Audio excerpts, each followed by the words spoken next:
I've lived in Bristol for about 12 years and had about that many landlords as well in the time. And most of the time it's been like a room in a shared house where you can get any old people living with you, any situations. It's very chaotic. And finally I got a flat to myself, and it's quite cheap rent, affordable rent anyway for me. The trouble is the landlord is a slum landlord and it takes forever to get anything done. I'm quite scared to even ask him. And then the issue came up of my boiler breaking down, and the landlord was like just really slack about getting anything done. So for 3 months I had no working boiler for a hot bath. So I was literally boiling pans on the hob and boiling kettles to get a bath together. The landlord was doing nothing.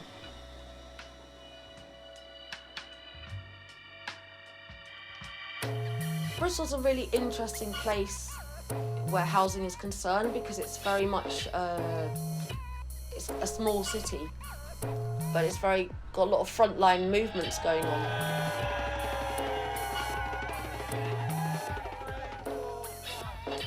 Well, Acorn is, we describe ourselves as a community union or community organisation.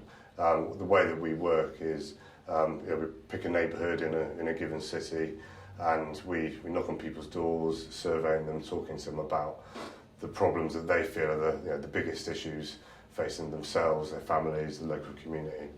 And then we get people together, organise them to take action to improve the situation as they see it. It's a great organisation, and it's very much about the voice of what the people who are members and who we speak to on the streets and knocking on doors, what they actually are bothered about, the issues that are real to them. And the thing that's come out on top has really been housing, particularly in Easton, which is where the first branch was in Bristol.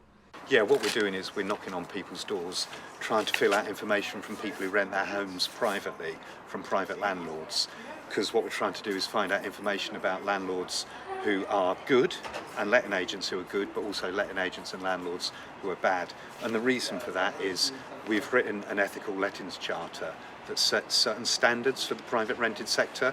So it calls for affordable rents, for decent physical standards of housing, and for the use of longer tenancies. Yeah, do you guys rent? Yeah, we rent. Is it a shared house? Yeah, it's a shared house. Is it through a letting agent or a private landlord? No, private landlord.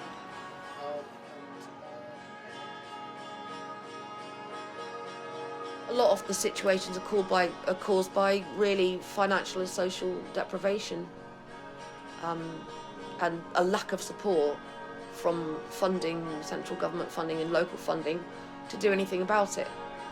You know, it all started with Thatcher selling off the council houses, and basically nothing's got better since.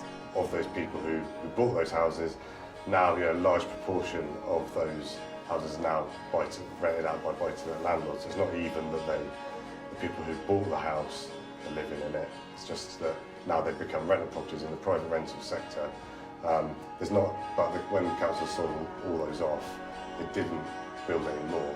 So the available housing stock has gone down. More and more people are competing for a relatively decreasing amount of houses, which means that it's a letters market. People can charge whatever they want. They don't need to worry about keeping houses in good condition because tenants are ten a penny. And if one tenant turns their nose up at a house with the ceiling falling in or damp or mould all over the walls, there'll be 10 behind them. He'll say, "No, I'll take it." What you find is that a lot of these landlords they won't do anything because they think people are isolated. They think it's individuals that they're dealing with. That's why community union is brilliant, because it's like people are coming together. It's not just one person on their own that can be exploited. It's the whole community want that landlord there who remember the community as well to change the way they're acting, just treat people with a bit more respect.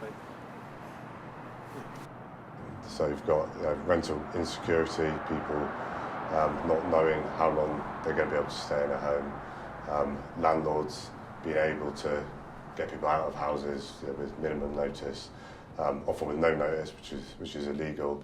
That adds to the homelessness situation in the city generally. We think that the council are estimating there's going to be around 200 rough sleepers in the city by the end of the year. social support has been cut down massively to anyone that's disadvantaged. You know, so it is very much up to communities now to kind of rally together and create groups like Acorn, independent groups, to try and change things. In a way, that's actually kind of quite empowering, because it's sort of a big, you know, to the system. Well, I'd say there's a big disparity. There's a big skew to individualism at the moment, and that's for political reasons, so that once people are separated, they can be exploited. So I'd say the fix-all solution to most people's problems today, whether that's work or accommodation or money or anything like that, is to collectivise. People are always trying to change your mind for you or keep it set in a certain way. So if you can see another alternative to the situation you're in, and you can change your mind about possibilities, then you'll be freer. At the Land Trust, we're just getting towards the finish of our first housing project, which will be 12 affordable houses. And I think we probably believe that although it's been very, very difficult to do that, and at times we've almost been minded to give up, that the experience will be very useful and subsequent projects will benefit from that, and it should get easier as we go along. So although I'm not claiming that we've achieved very much, I am definitely holding out the hope that we may be able to build on what we've done and do a lot more in the future of a similar kind. I think what's great about these kind of community housing projects is that they open up the potential for loads of different models of ownership that aren't conventional, because we've gone from a society where most homes were rented, like either privately or socially rented, but at quite low levels of rent, to a society where people have been kind of encouraged in various ways to own their own home. As the level of crisis rises and the need becomes more and more unavoidable, people will do all sorts of things. And also, I'm sure, from the local authority and government point of view, the status quo will find it harder and harder to hold the line on an ideological basis when there are more and more people being more and more visible who don't have anywhere to live or nowhere good to live.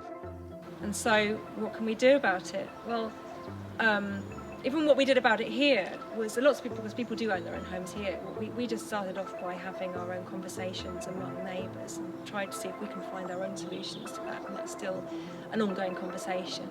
But in terms of projects more broadly and new projects that are setting up, there are loads of different models that we can use to keep housing more affordable and more within the control of the wider community, so it's not like a single landowner or house owner that has control over it. But for example, if you have a community land trust, that's an opportunity for the homes to be owned or part owned by a group that's representative of the wider community, and that can make sure that the people who are offered homes there are people in real housing need, people who've got